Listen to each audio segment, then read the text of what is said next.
Bienvenue sur Feedback, le podcast autour du management et du leadership. Je suis Elodie, manager depuis 14 ans, et ma mission, c'est d'aider les salariés et entrepreneurs à prendre confiance en elles pour manager sereinement leur équipe. Alors si toi aussi tu es convaincu qu'on peut avoir un management bienveillant et un leadership affirmé sans écraser les autres, abonne-toi. Tu trouveras ici tous mes conseils et retours d'expérience pour t'aider à devenir une des leaders de demain. Je te souhaite une agréable écoute. Hello à toi et bienvenue dans ce nouvel épisode du podcast Feedback. Je suis ravie de te retrouver aujourd'hui parce que j'avais envie de te parler d'un concept qui a vraiment changé ma façon de voir mon équipe et certains collaborateurs quand je l'avais découvert. C'est le cycle de l'autonomie.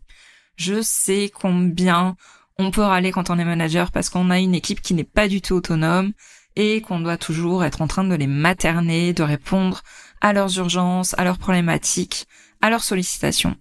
Et vraiment, je voulais te présenter ce concept du cycle de l'autonomie parce que ça va te permettre de mieux comprendre certaines choses et surtout, je vais te conseiller le meilleur moyen de passer d'une étape à l'autre. Avant de rentrer dans le vif du sujet, j'ai envie de te conseiller également de télécharger mes 7 questions puissantes pour transformer tes entretiens one-to-one, tes entretiens avec tes collaborateurs en tête-à-tête. Ça va aussi t'aider à rendre ton équipe autonome. Donc je me dis que si t'as cliqué sur cet épisode, c'est que t'as envie, de faire monter en autonomie ton équipe. C'est le sujet du podcast du jour. Et vraiment, cette checklist de questions, elles sont ultra puissantes et elles vont vraiment aider à coacher ton équipe, à la faire avancer.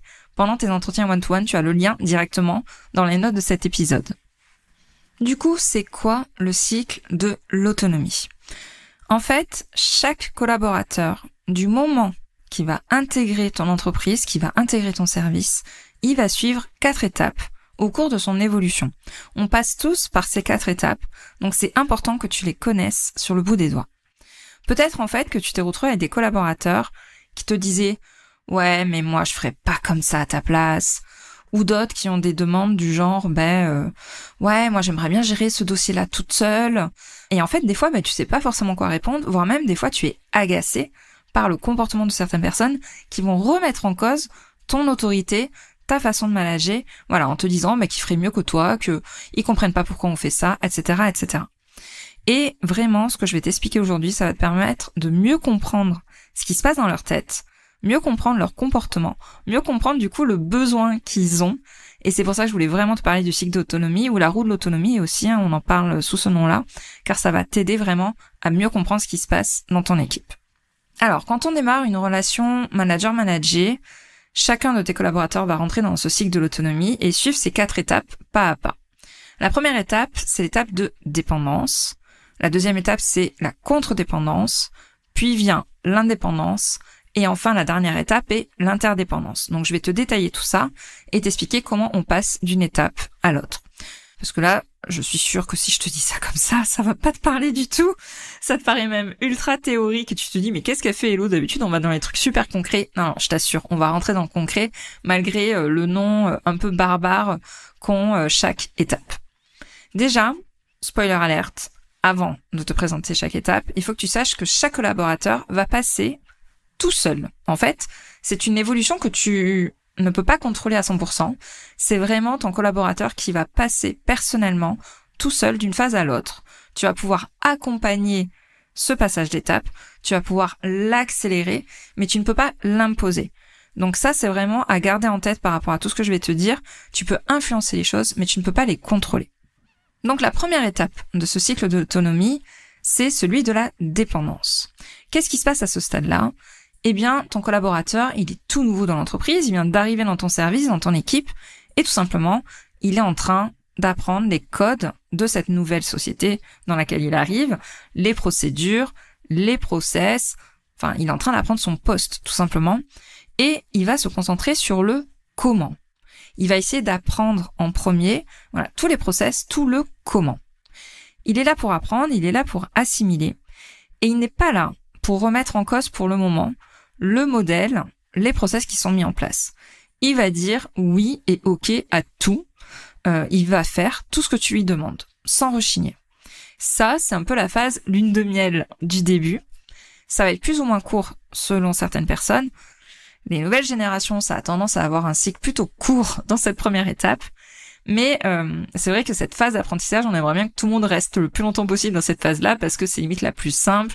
On n'a pas de contestation face à nous. On est presque dans du béni oui-oui. Il n'y a absolument aucune remise en cause de ton autorité, de ton management et des process qui sont à suivre.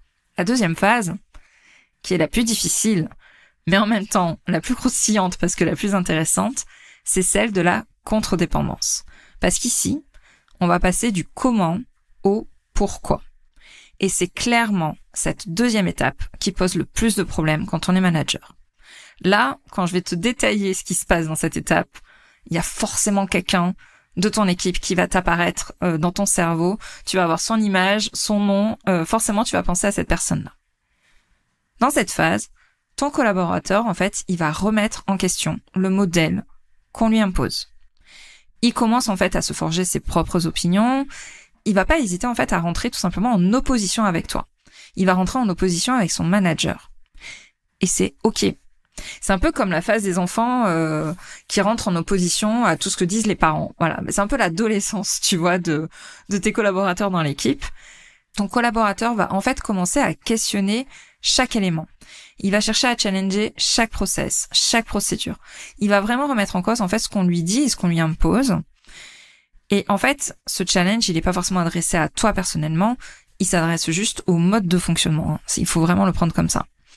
Et c'est vraiment cette question pourquoi qui va être le guide, le fil rouge de l'ensemble des interactions que tu vas avoir avec cette personne-là. Tu vas avoir des questions comme pourquoi est-ce qu'on fait comme ça ? Pourquoi est-ce qu'on ferait pas plutôt autrement ? En fait, il réagit juste par principe à ce que tu es en train de lui dire. Et limite, il va dire non, ou il va dire non, moi je ferais pas comme ça. Juste par principe, pour casser les pieds. C'est juste qu'en fait, il veut affirmer ce qu'il pense, affirmer sa propre opinion. C'est pas une phase agréable, mais c'est une phase par laquelle il faut passer. Donc toi, tu vas vraiment avoir l'impression que cette personne en face de toi, elle est contre toi. C'est vraiment ça que tu vas ressentir. Tu vas ressentir vraiment cette notion de conflit, de remise en cause, de remise en question permanente de ton autorité, de ta façon de manager, de ta façon de gérer les réunions, toutes les consignes que tu donnes, etc. Or, quand on a un collaborateur qui est dans cette phase-là, de la contre-dépendance, de la remise en question permanente, c'est la réaction du manager qui va permettre de passer au plus vite à l'étape d'après. Plus tu vas te braquer, plus ton collaborateur va se révéler casse-pied. Et en fait, la solution, c'est de le pousser à essayer lui-même les choses qu'il propose. Comment ? Parce que ça ne se fait pas n'importe comment. Ça va être à toi de définir les négociables et les non négociables. Tu dois être très clair sur les non négociables et tu dois accepter de remettre en cause l'existant sur le terrain que tu auras défini comme négociable. Donc c'est vraiment un travail préalable que tu dois faire en tant que manager sur ce qui est important pour toi, au niveau des process, au niveau de l'équipe, au niveau des relations, au niveau de la communication, sur laquelle tu n'accepteras aucune remise en question. Et tu as le droit, en tant que manager, de fixer des règles par rapport à ça. Par contre, il faut que tu laisses un champ libre d'expérimentation, de tests, d'innovation. Et c'est là où tu vas accepter d'être challengé par ces personnes qui vont être dans cette phase de contre-dépendance.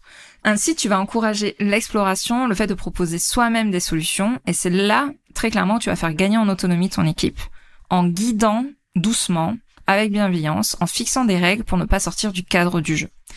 Moi, en fait, ce qui m'avait amené à te partager ce cycle de l'autonomie dans un épisode de podcast, c'est quand, en fait, je l'avais expliqué à une de mes collaboratrices quand j'étais directrice générale, parce que vraiment, on avait nommé ensemble un chef d'équipe quelques années auparavant. Et au début, les premiers mois, ça se passait super bien. Et en fait, ce chef d'équipe, il se rebellait de plus en plus contre ma collègue, qui était manager. Et elle comprenait pas le comportement. Elle était là, mais c'est pas possible. Il veut absolument contredire tout ce que je dis, tout ce que je propose. C'est vraiment un rebelle. Je pensais pas que ça allait se passer comme ça et tout. Et en fait, ce chef d'équipe, il voulait... il a dit oui à beaucoup de choses au début, mais là, il voulait tester des choses et c'était quelqu'un qui était quand même assez novateur dans ce qu'il voulait mettre en place. Il était très proactif, assez intelligent quand même dans ce qu'il voulait faire et il se sentait bridé. Et du coup, la réaction de la manager poussait vraiment au conflit et au fait que les deux se braquaient sur des sujets complètement insignifiants. Et c'est quand je lui ai expliqué ce cycle de l'autonomie que ça lui a permis de mieux comprendre pourquoi son N-1 avait ce comportement-là et ça lui a permis du coup d'accepter ce comportement et de mettre les bonnes choses en place pour pouvoir le faire évoluer à la phase 3. Donc vraiment, sois attentive à cette phase-là parce que c'est là un petit peu que tout se joue et il faut vraiment pas te braquer, il faut vraiment accompagner cette évolution vers la phase suivante. Et alors justement, la troisième phase, c'est la phase d'indépendance. Là, on arrive à la phase où ton collaborateur, il gère, il sait faire et surtout, il fait tout seul. On a dans cette phase des collaborateurs qui sont prêts à voler de leurs propres ailes, sans leur manager derrière, et il n'y a plus du tout ce lien de dépendance, et c'est complètement ok de ne plus materner son équipe au bout d'un moment. Là encore, en tant que manager, ton rôle, c'est d'accepter que ce cadre que tu as donné au départ ne soit plus forcément respecté à la lettre. Tu dois te concentrer sur le résultat et non plus sur le comment. C'est important vraiment que tu fasses ce pas-là. Tu t'assures, comme on a vu tout à l'heure, que les non négociables sont respectés. Mais si c'est respecté, il n'y a aucune raison que tes collaborateurs qui sont dans cette phase d'indépendance ne suivent pas leur propre voie, ne testent pas leurs propres choses, ne soient pas autonomes dans la façon de faire du moment que les résultats sont là. C'est à toi de poser les jalons, c'est à toi de suivre les étapes, mais laisse de l'autonomie sur le comment. Et enfin, on a la dernière phase, la phase 4, qui est la phase d'interdépendance. Alors là, c'est un peu la phase la plus enrichissante pour tout le monde. Le but, bien évidemment, c'est d'atteindre cette phase-là avec chaque collaborateur le plus rapidement possible. C'est pas sûr que tu y arrives avec chacun. Et pareil, ça faut être ok avec ça, faut l'accepter. Ça ne fera pas de toi une mauvaise manager si tu n'as pas tous les membres de ton équipe en phase 4, en phase d'interdépendance. Dans cette phase, en fait, c'est un peu le côté Rolls-Royce du management, parce que chacun, que ça soit la manager ou les membres de l'équipe, chaque personne est consciente de sa propre valeur ajoutée. Chaque personne est consciente de ses points forts, de ses points faibles, mais elle est consciente aussi et surtout des points forts des autres. C'est-à-dire que personne ne se sent supérieur à l'autre. Comme ça pourrait être parfois le cas de certains collaborateurs qui se retrouvent dans la phase 2 de contre-dépendance. Non. Cette phase d'interdépendance, c'est la cerise sur le gâteau, c'est la phase où tout le monde s'épanouit. À la fois toi en tant que manager, parce que c'est juste génial de bosser avec des gens comme ça, mais c'est aussi une phase d'épanouissement complète pour l'équipe que tu gères. Et c'est juste assez incroyable à vivre. Je vais pas dire un autre mot, parce que là, tu peux vraiment laisser les autres personnes gérer leur domaine d'activité dans une totale confiance, et toi, tu vas pouvoir te focaliser sur les gens qui sont dans les stades un petit peu en dessous, qui sont encore au stade 1, 2 ou 3. Et c'est vraiment une dynamique de groupe qui va se mettre en place, qui est constructive, où on travaille ensemble vers un objectif commun en reconnaissant les forces de chacun quand tu travailles avec des personnes qui sont dans cette relation d'interdépendance. J'espère que tu as bien compris ce cycle de l'autonomie, donc avec les différentes phases. Je te les répète et je te les récapitule. La première phase, c'est la phase de dépendance, où là vraiment, t'es dans une phase béni oui, ton collaborateur il vient juste d'arriver et il se concentre sur le comment, c'est-à-dire il apprend les process, il apprend les procédures, il apprend l'environnement dans lequel il vient d'arriver. Tu as la deuxième phase qui est la phase de contre-dépendance, là c'est un peu la phase rebelle où il remet en question, il remet en cause tout ce que tu lui dis, tout ce que tu lui demandes, et le but surtout c'est de lui faire atteindre la troisième et la quatrième phase. Donc la troisième phase, c'est la phase d'indépendance, où là vraiment ton collaborateur va gagner en autonomie et on va se concentrer sur le résultat plutôt que sur le comment. Et enfin, le Graal, c'est d'atteindre la phase 4, qui est la phase d'interdépendance, où chacun reconnaît le travail et la valeur de l'autre. J'espère que ça t'a aidé et que ça te permet de mieux comprendre pourquoi tu as des personnes qui te contredisent et qui remettent en cause ton autorité dans ton quotidien, et j'espère que tu vas avoir trouvé des pistes. Avant de se quitter, j'ai envie de te faire un exercice parce que tu sais combien j'aime les choses concrètes et je veux vraiment que tu retires un enseignement pratique de cet épisode. Donc je t'invite à prendre quelques minutes. T'es peut-être dans la voiture, t'es peut-être sous la douche, non, peut-être pas sous la douche. Je sais pas où tu es pendant que t'es en train de m'écouter, peut-être que tu fais autre chose, mais j'aimerais que tu réfléchisses quelques minutes à tes collaborateurs et que tu arrives à mettre le doigt sur la phase dans laquelle est chaque personne dans ton équipe.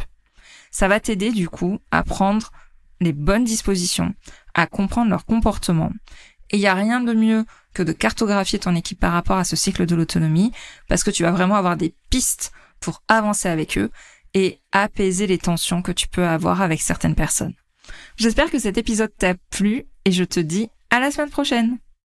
Je te remercie d'avoir écouté cet épisode jusqu'au bout. Si tu l'as apprécié, je t'invite à t'abonner sur ta plateforme préférée et à me laisser un commentaire 5 étoiles.